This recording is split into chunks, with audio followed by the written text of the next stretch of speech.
Welcome to Mrs. J's Book Nook.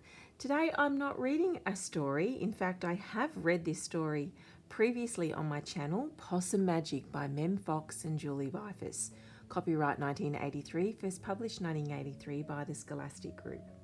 If you haven't read Possum Magic, head to my channel, read it, and then come on back and help me make Anzac Biscuits, and that's exactly what I'm just about to do.